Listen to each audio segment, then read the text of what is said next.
Me llamo Lucía Gómez y tengo 58 años. Mi vida siempre ha girado alrededor de la fe. Creo en Dios y siempre lo he hecho, igual que las generaciones de mi familia antes que yo.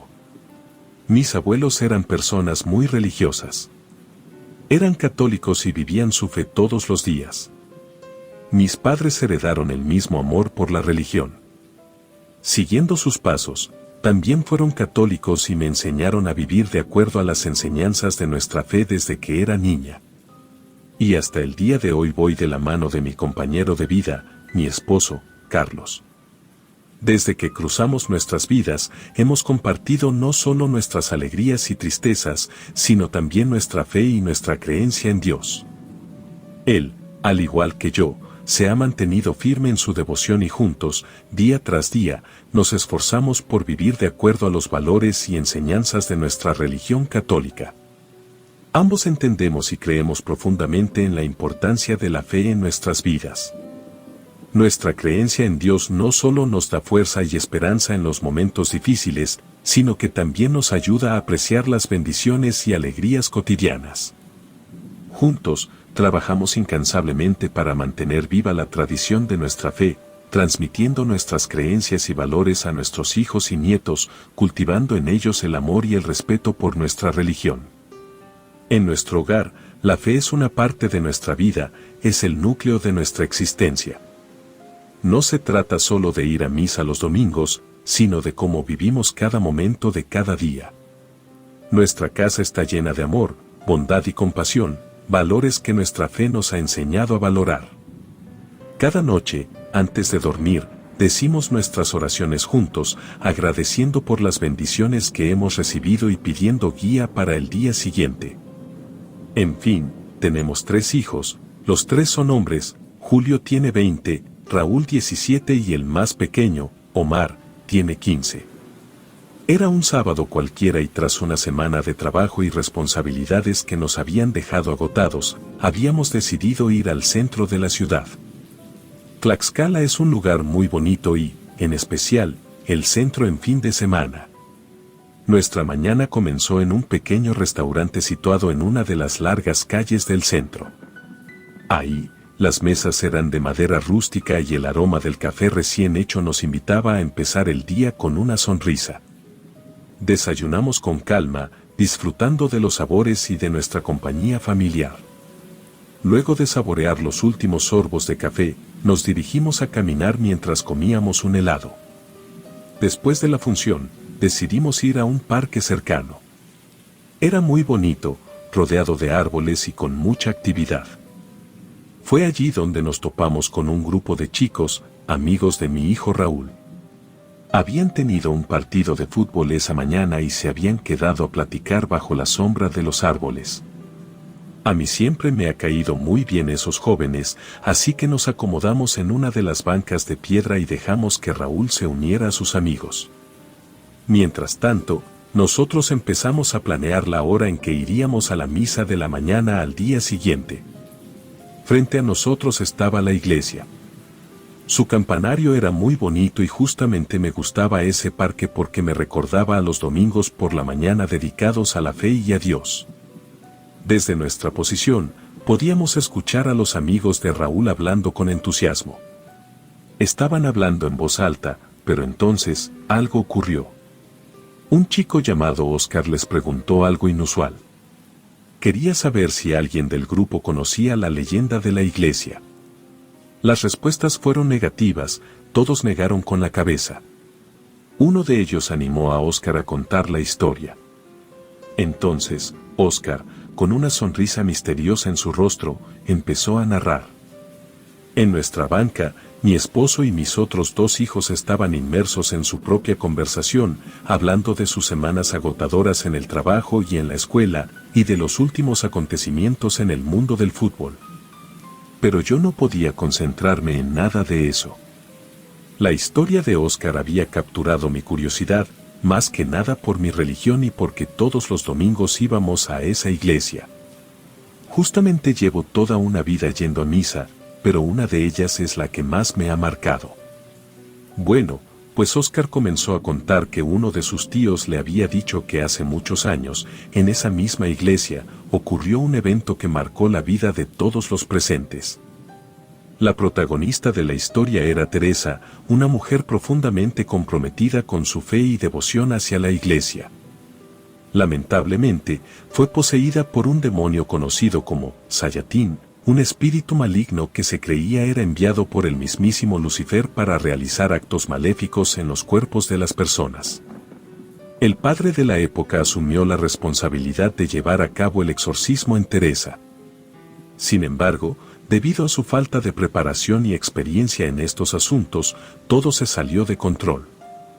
El demonio logró apoderarse del cuerpo del sacerdote, provocándole convulsiones y alterando drásticamente su voz, que adquirió un tono grave, parecido a una voz proveniente del más allá. Con una fuerza descomunal, el padre poseído comenzó a arremeter contra los presentes, lanzándolos violentamente a medida que se desarrollaba el exorcismo. En medio del caos, otro sacerdote se percató de la situación y decidió intervenir. Con valentía, se acercó al demonio y propuso un trato para proteger a la comunidad y a ellos mismos. El pacto consistía en que el demonio dejaría de causarles daño y los dejaría en paz, a cambio de que ellos mantuvieran silencio sobre lo sucedido y permitieran al demonio regresar cada 30 años para poseer a los padres de la iglesia de ese momento y hacer con ellos lo que deseara. Sorprendentemente, el demonio aceptó el trato propuesto, y Óscar, quien contaba la historia, mencionó que su tío le había advertido recientemente que el plazo de 30 años se estaba agotando y se rumoreaba que el demonio estaría al acecho, listo para llevar a cabo su promesa y poseer a alguno de los sacerdotes actuales de aquella iglesia. En el momento en que Óscar terminó el relato, me molesté tanto que iba a tomar a Raúl del brazo para que nos fuéramos, pero algo me interrumpió.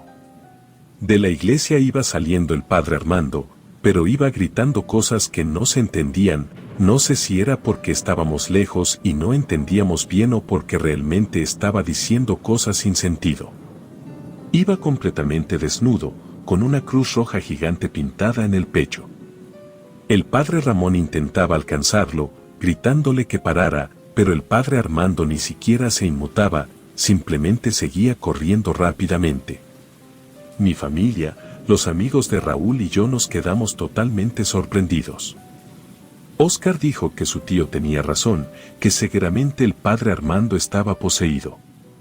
Yo les grité a mis hijos que nos fuéramos de ahí y tomamos un taxi que nos llevó a casa. Cuando llegamos, todos estábamos sudando frío y cuando mi esposo quiso sacar el tema a relucir, le dije que no dijera nada, que esos eran rumores y que seguramente el incidente del padre Armando tenía alguna explicación y mañana se lo preguntaríamos al padre Ramón. Sabía que mi esposo no había escuchado la historia que había contado Óscar, pero sí había escuchado cuando dijo que seguramente el padre Armando estaba poseído. Para mí, todo lo que había contado el amigo de mi hijo era una completa falta de respeto hacia la iglesia, y no entendía cómo era posible que su tío fuera capaz de contarle esas historias tan retorcidas y falsas. Hablé en privado con Raúl y le dije que no mencionara nada sobre lo que su amigo había contado porque no quería que él estuviera diciendo mentiras y blasfemando. Raúl me dijo que no comentaría nada y que no me preocupara, pues él ya sabía que su amigo siempre contaba cosas que no eran verdad. Esa tarde, todos comimos en silencio y después de eso alguien tocó la puerta. Cuando abrí, me di cuenta de que era la vecina Francisca, quien me iba a contar lo que estaban diciendo acerca del padre Armando, que había salido corriendo desnudo de la iglesia y lo poco decente que le parecía eso. Yo le mentí diciendo que no había visto nada, era una mentira piadosa pero necesaria para no seguir alimentando un chisme. Le dije también que seguramente eso no era cierto y de ser verdad, alguna explicación habría de tener. Al día siguiente, en misa lo averiguaríamos.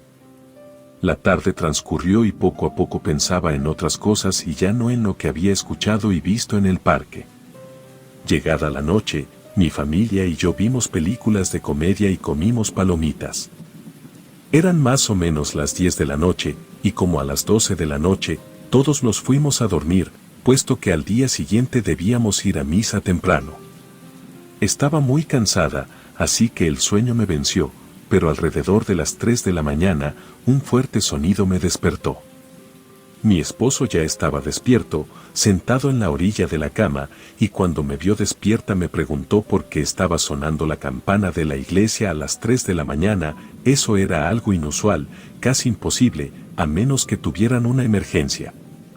Mis hijos no se despertaron, así que nosotros no lo hicimos, era mejor que no se enteraran de nada.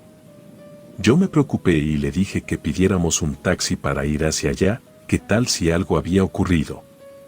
Cuando salimos a esperar el taxi, notamos que muchas personas también estaban afuera murmurando sobre lo que estaba pasando.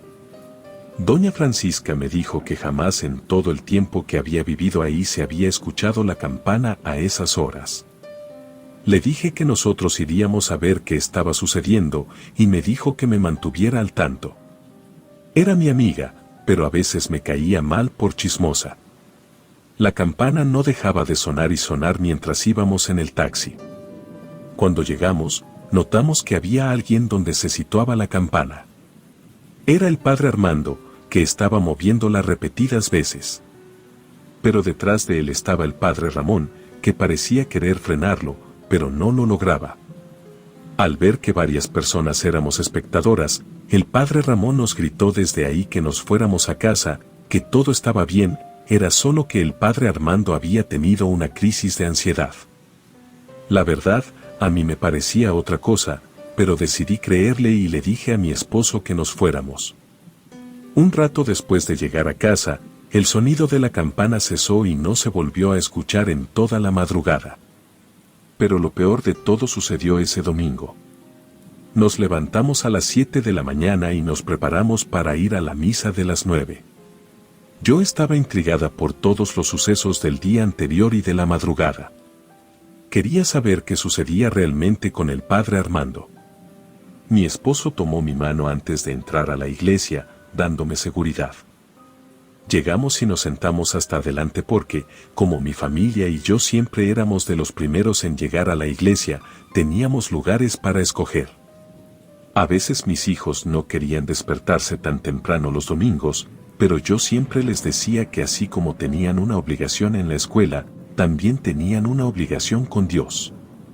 Eran las 8:20 de la mañana cuando llegamos, así que no había nadie más en la iglesia, pero mientras más pasaba el tiempo, más gente iba llegando. La gente que estaba atrás de nosotros estaba hablando sobre la campana que había sonado la noche anterior, y me estaba poniendo nerviosa. De repente, se me pasó por la mente que a lo mejor lo que había dicho Oscar era verdad, aunque fui más razonable pensando que un chico de su edad no podría tener razón sobre algo así. Era seguro que los eventos que habían sucedido eran solo una coincidencia. Cuando el reloj dio las 9 de la mañana, la iglesia estaba completamente llena. De hecho, hasta había gente afuera parada para poder escuchar. La misa comenzó a su debido tiempo. El coro, que estaba conformado por niños, comenzó a cantar y varios hombres tocaron sus instrumentos. Cantamos las canciones para iniciar y unos minutos después, salió el padre Armando, vestido con una túnica blanca. Todos nos levantamos de las bancas de madera en señal de respeto. Cuando lo vi ahí, me sentí más tranquila, eso significaba que todo estaba bien.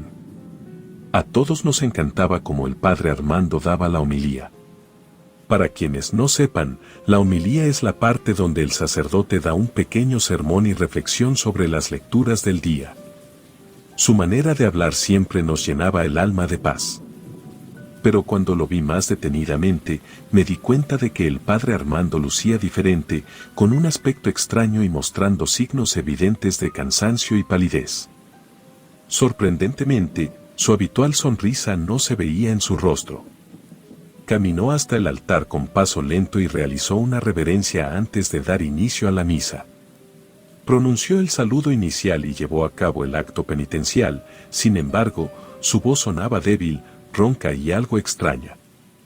Durante el momento de las lecturas y el salmo, prefirió permanecer sentado en su silla, mirando hacia el vacío. Sus ojos estaban entrecerrados, como si tuviera la intención de descansar o incluso dormir. Además, comenzó a sudar, demostrando una clara incomodidad o nerviosismo. Mi esposo dirigió una mirada silenciosa hacia mí, inquiriendo si acaso el padre Armando estaría sufriendo de alguna enfermedad, a lo cual respondí afirmativamente con un asentimiento preocupado, aunque ambos sabíamos que era algo más. El semblante del sacerdote lucía desolador, evidenciando un estado de salud sumamente deteriorado.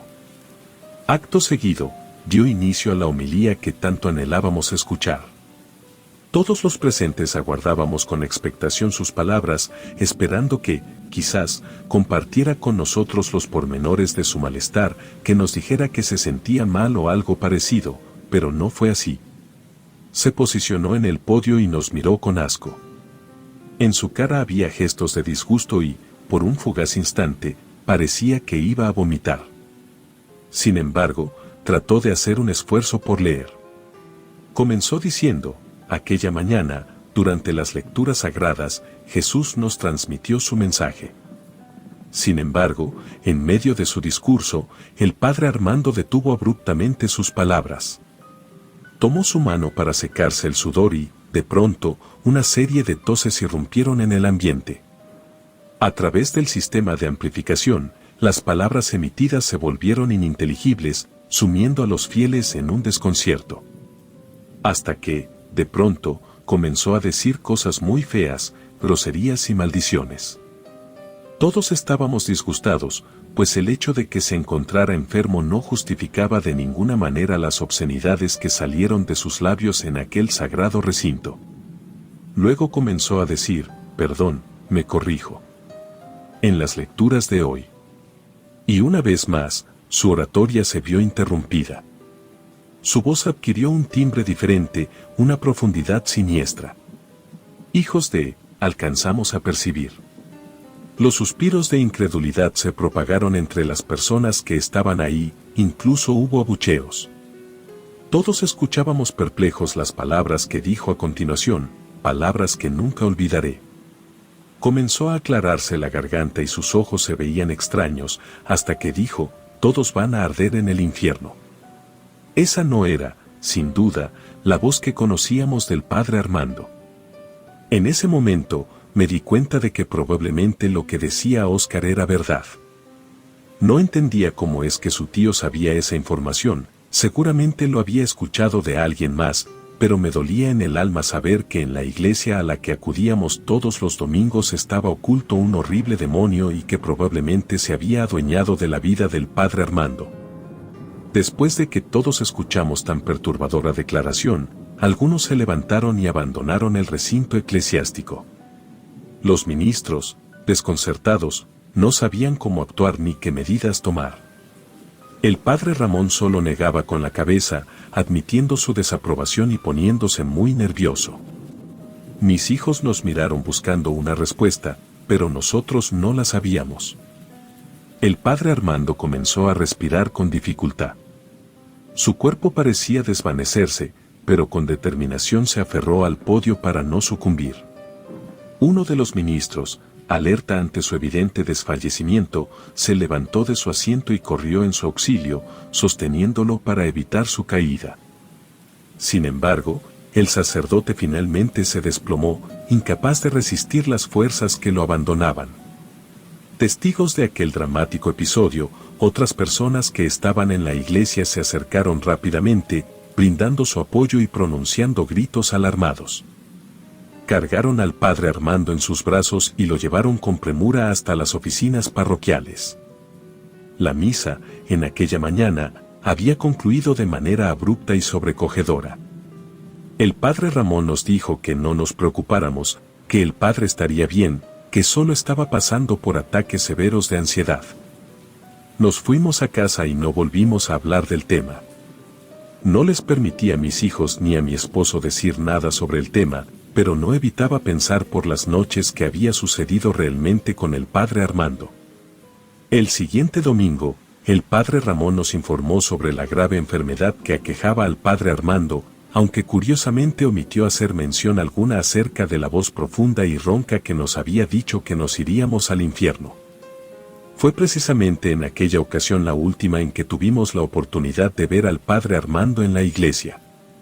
Sus palabras dejaron en nosotros incertidumbre y asombro, pero la falta de explicaciones por parte del padre Ramón nos dejó con un vacío de respuestas, porque aunque varias personas se acercaran a preguntarle qué había pasado en realidad, él ignoraba por completo las preguntas. Desde entonces, la ausencia del padre Armando se hizo evidente en cada celebración dominical. Extrañábamos su presencia reconfortante y sus enseñanzas llenas de sabiduría. Los feligreses buscaban entre sí alguna noticia o información adicional, pero solo encontrábamos rumores vagos y especulaciones sin fundamento. La parroquia se sumió en una sensación de desconcierto y nostalgia. El demonio se había apoderado de él, de eso no me queda ninguna duda. Relato anónimo.